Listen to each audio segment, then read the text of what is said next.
Hello friends, welcome back to my channel extra class by Mohit. तो आज हम लोग कंटिन्यू करेंगे क्लास 10 केमिस्ट्री का chapter number 2 acid bases and salts.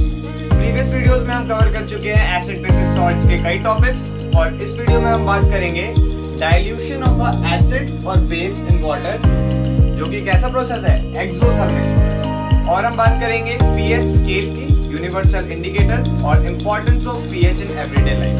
सो आइए स्टार्ट करते हैं। First of all, process of dissolving acid और base in water is exothermic। ये हमें क्या बता रहे हैं स्टूडेंट्स कि जो एसिड और बेस को डिसॉल्व करना वाटर में एक एक्सोथर्मिक प्रोसेस है। एक्सोथर्मिक मतलब हीट निकलेगी स्टूडेंट्स, हीट निकलेगी। सो आपको क्या लगता है कि अगर हमारे पास एक एसिड है और हमें उसे डाइल्यूट करना है, हमारे पास कंसंट्रेटेड एसिड है, हमें उसे डाइल्यूट करना है, तो हम उसे कैसे करेंगे? हम एसिड में वाटर डालेंगे या वाटर में एसिड डालेंगे?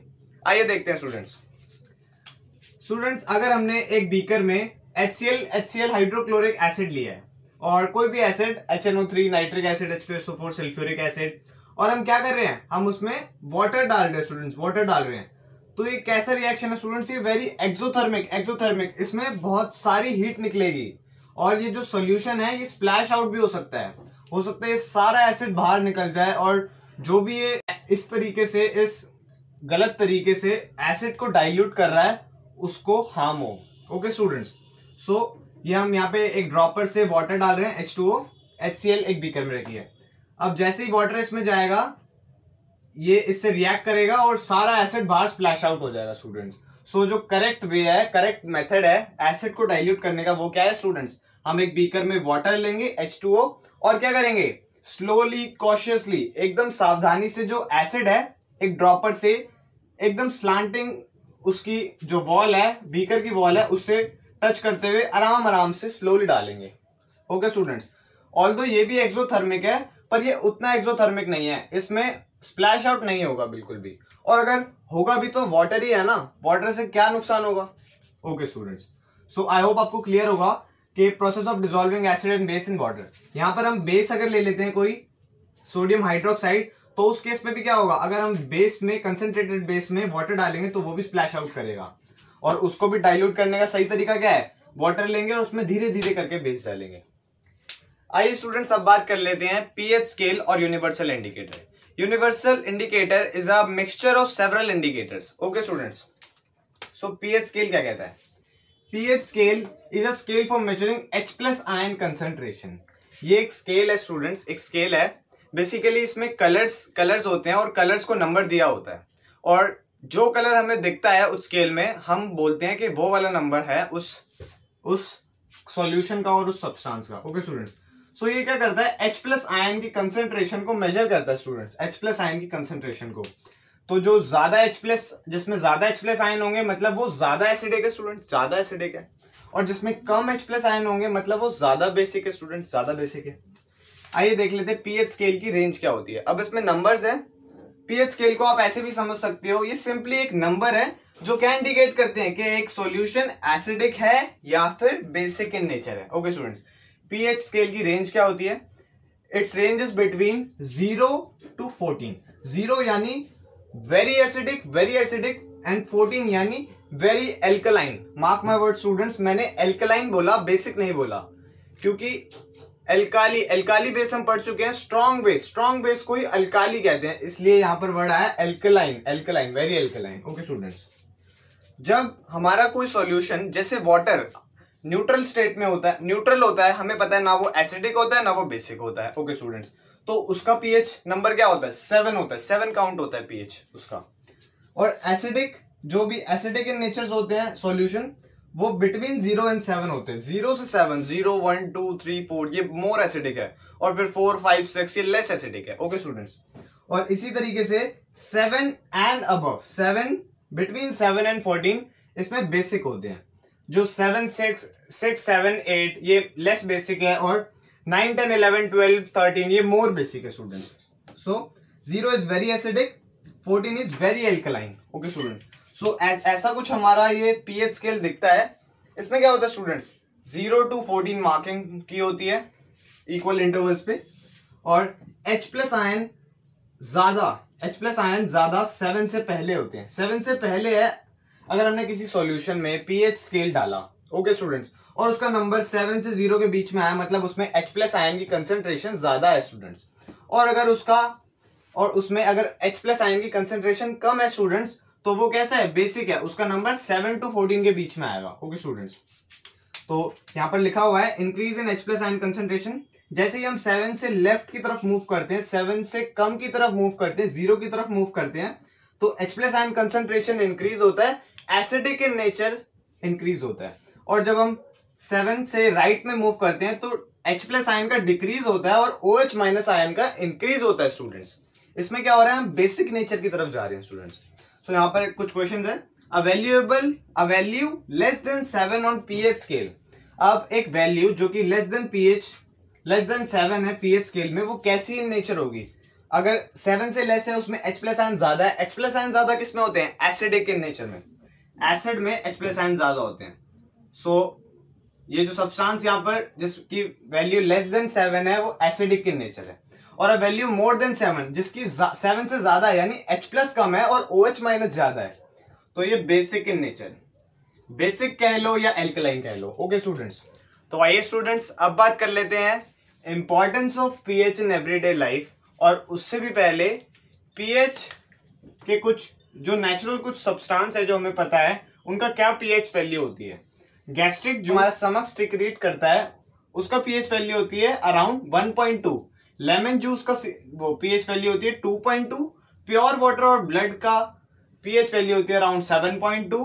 Milk of magnesia that is an antacid, हम आगे बात करेंगे, और जिसका फॉर्मूला क्या होता है, मैग्नीशियम हाइड्रोक्साइड, उसका पीएच वैल्यू होती है 10।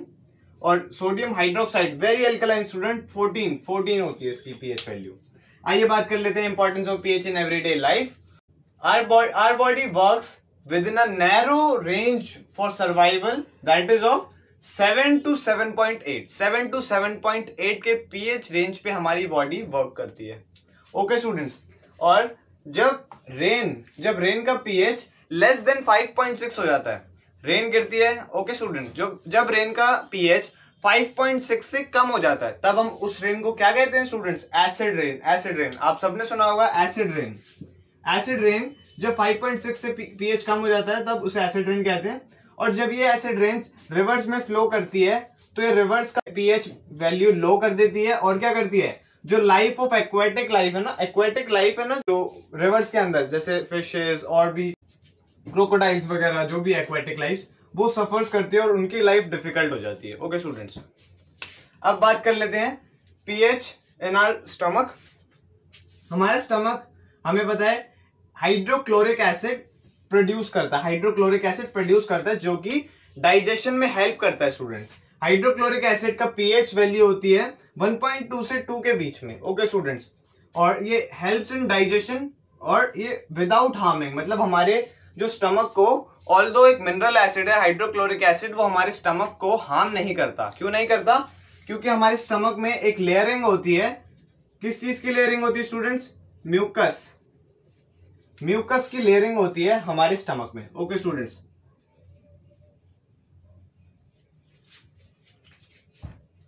जब इनडाइजेशन होता है, तब हमारा stomach to much acid produce करता है वो जो फूड है उसको डाइजेस्ट करने के लिए, जिसके कारण क्या होता है, पेन और इरिटेशन हमें फील होता है, तभी हम कहते हैं हमें इंडाइजेशन हो गया है। ओके स्टूडेंट्स, और एसिडिटी भी कह सकते हैं, कॉमन लेमन लैंग्वेज में एसिडिटी हो गई है। और इसके इफेक्ट को न्यूट्रलाइज करने के लिए हम एक एंटासिड का यूज करते हैं। एंटासिड एक ऐसा सब्सटेंस है स्टूडेंट्स, एक ऐसा बेस है स्टूडेंट्स, जो कि एसिड के इफेक्ट को न्यूट्रलाइज करने के लिए काम में लिया जाता है। इसका बहुत ही फेमस एग्जांपल है मिल्क ऑफ मैग्नीशिया। ज्यादातर हम मिल्क ऑफ मैग्नीशिया ही लेते हैं स्टूडेंट्स। मिल्क ऑफ मैग्नीशिया, जिसका कॉमन फॉर्मूला होता है मैग्नीशियम हाइड्रोक्साइड, ये एज एन एंटासिड यूज होता है to neutralize the effect of indigestion that is caused by the production of too much acid by stomach. आइए बात कर लेते हैं pH, importance of pH in our mouth. Okay students, so tooth decay, आप सबको पता है टूथ डिके, जब हमारे दांत खराब हो जाते हैं, वो क्यों होते हैं? जब हमारे दांतों का पीएच लोअर देन 5.5 हो जाता है। जब 5.5 पीएच वैल्यू से लोअर देन हमारा माउथ का पीएच हो जाता है तब टूथ डिके स्टार्ट होना लग जाता है। ओके स्टूडेंट, हम सबको पता है tooth enamel is the hardest known substance in our body. Okay students, ये किससे बना होता है? Calcium hydroxyapatite. और ये क्या है स्टूडेंट्स? ये एक crystalline form of calcium phosphate है, ये हार्डेस्ट नॉन सब्सटेंस है, ये तो बता ही दिया बिल्कुल।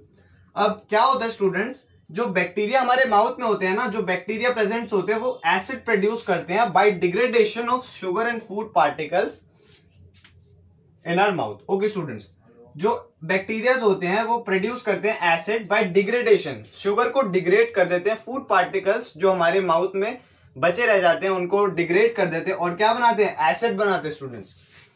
ऑल्दो जो हमारा टूथ एनिमल होता है ये इनसॉल्युबल इन वाटर होता है, वाटर में डिसॉल्व नहीं होता, पर ये करोड हो सकता है एसिड से, और वही एसिड कौन बना देता है? बैक्टीरिया। अब जब बैक्टीरिया एसिड बनाता है तो ये जो हमारा टूथ एनिमल है इसको धीरे धीरे स्लोली करोड करता है। ओके स्टूडेंट्स, करोड करता है। और ऐसी सिचुएशन को प्रिवेंट करने के लिए क्या मेथड्स है स्टूडेंट? क्या प्रिवेंशन मेथड्स है? हमें रेगुलर ब्रशिंग करनी चाहिए एटलीस्ट ट्वाइस अ डे, और we should floss every time after a meal. Okay, और क्योंकि ये जो सारा इफेक्ट है ये एक एसिड की वजह से हो रहा है तो हमें ऐसा टूथपेस्ट लेना चाहिए जो कि बेसिक इन नेचर है स्टूडेंट्स। आइए अब बात कर लेते हैं कि नेटल लीव्स क्या होते हैं। Students I am basically from Uttarakhand, so जो मेरा होम टाउन है वहां पर ये नेटल लीव्स बहुत सारे होते हैं। नेटल लीव्स एक हर्बेशियस प्लांट है जो कि वाइल्ड में उगता है, जो कि जंगल में उगता है। ओके स्टूडेंट्स, और इसमें क्या होते हैं स्टूडेंट्स? स्टिंगी हेयर्स मतलब कांटे होते हैं इसके पत्तों पे, और अगर आप उन पत्तों को गलती से छू लो ना स्टूडेंट्स तो वो कांटे आपको लग जाते हैं, और क्या होता है वो जो लीव होता है उनके स्टिंग्स में मेथेनोइक एसिड, और उससे क्या होता है? हमारे हाथ को या फिर जिस भी बॉडी पार्ट पे हमें वो लगा है हमें पेन और इरिटेशन फील होती है स्टूडेंट्स। सो ऐसे इफेक्ट को न्यूट्रलाइज करने के लिए स्टूडेंट्स इसका भी एक मेथड है। क्या है वो? Rubbing leaf of dog plant. एक डॉग प्लांट होता है स्टूडेंट, जिसके लीफ को अगर हम उस जगह पे रब करते हैं, मतलब अफेक्टेड प्लेस पे, तो क्या होता है? उसका जो इफेक्ट है वो न्यूट्रलाइज हो जाता है। सो आज के लिए इतना ही guys. Until the next video, keep practising, keep learning. I am Mohit and I thank you so much for watching.